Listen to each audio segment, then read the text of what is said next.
Buffalo police are investigating what's believed to be a domestic fight that closed down Niagara Street for a few hours earlier today. Police say officers responded to a shots fired call at around 2:30 this afternoon near Niagara and Maryland Streets.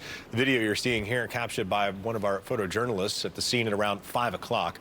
We're told a man had to be tased and had to be taken to ECMC to be evaluated. It's dark now, as you can see behind me, but was full of activity earlier tonight when that couple came face to face with Burham. Their dog Tucker was barking and would not come back from that creek. Ron and Sydney got into their golf cart and headed to the creek to see who was on their property. That person turned out to be suspected rapist and killer Michael Burham. And we go down there and this gentleman stands up and I said, "What are you doing down here?" And he says, "I'm camping." No, it was Michael Burham.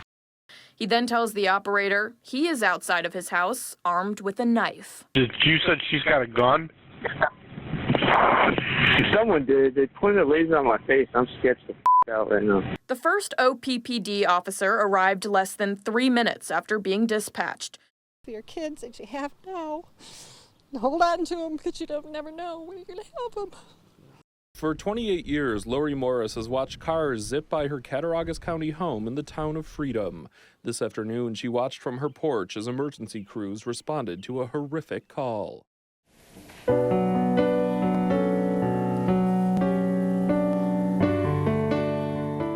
hope you knew he was far more than a hero. He was the most flawed and human part of us all. And he proved to you those were the parts of yourself that mattered most. To him and to everybody else that mattered. I love my brother. My brother will always be mine and I his. And I wish for the whole thing all over again and once more for everyone else so they could experience the eternal joy of undying fraternity. When he arrived at the firehouse just before 10 a.m. with his arms full of groceries, the initial call for ringing alarms came in. Jay ran into the kitchen to drop the groceries so he could relieve the firefighter who was waiting for him. Jay's commitment to serve the people of our community, his commitment to being the best firefighter he could be. Don, soon you'll be able to say cheers right here on the streets and sidewalks here in Lancaster. Hispanic women are more likely to be diagnosed with advanced stage cancer when it may be too late for treatment. Selflessness, sacrifice, and service is what Jason Arno's family and fellow firefighters remember about him. Dave and Kelsey, what a day it's been at the Buffalo airport. People are frustrated and people have a lot of questions that are not going answered. Dave and Kelsey, it may be dry right now, but that was not the case earlier today. There are some simple self-defense tactics that you can use anytime you need them, like if your hair gets pulled. So you're tethered to the person. You're not going to keep walking forward. You're going to step parallel with them. Next thing you're going to do is you're going to bring your arm up and over so the pit of your elbow is towards her elbow. Then you're going to bring your other hand around her waist, foot behind her, and you're going to take her right over your leg. As the clouds opened up afterwards and we were able to see that partial eclipse. Extreme weather to dozens of states. The so-called bomb cyclone. That game was postponed to Monday. Probably for the greater good.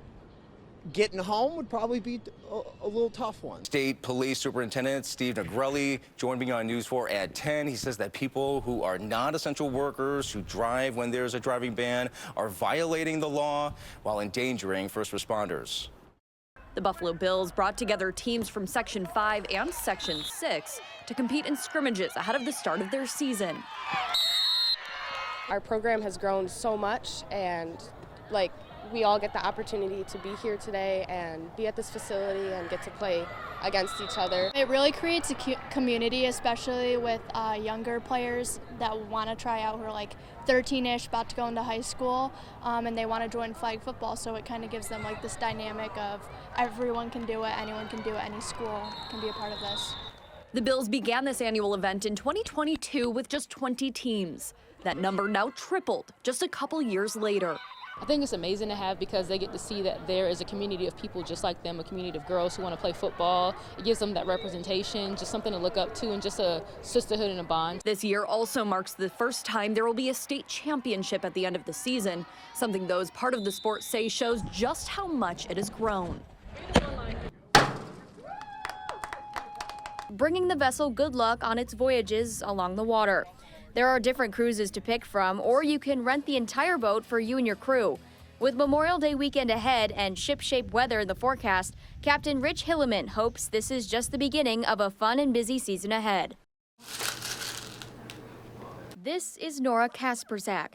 She's 8 years old. She plays softball, is a Girl Scout, and loves volunteering at local animal shelters.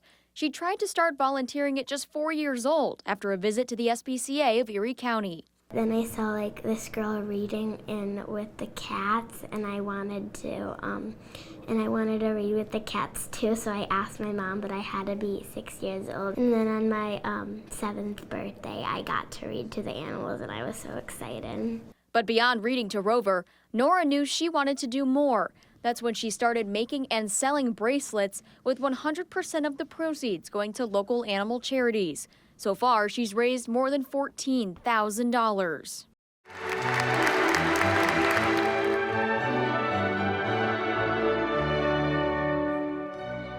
We have been celebrating over the past year the 175th anniversary of the founding of our Catholic faith here in Western New York. This is sort of the icing on the cake, the capstone, and we were very blessed and privileged to have the Buffalo Philharmonic Orchestra.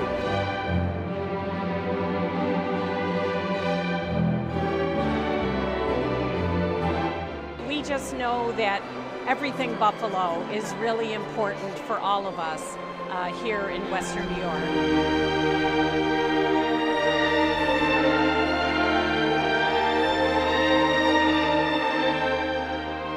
Music always lifts our spirits, and I think combining music with our celebration, it's always important.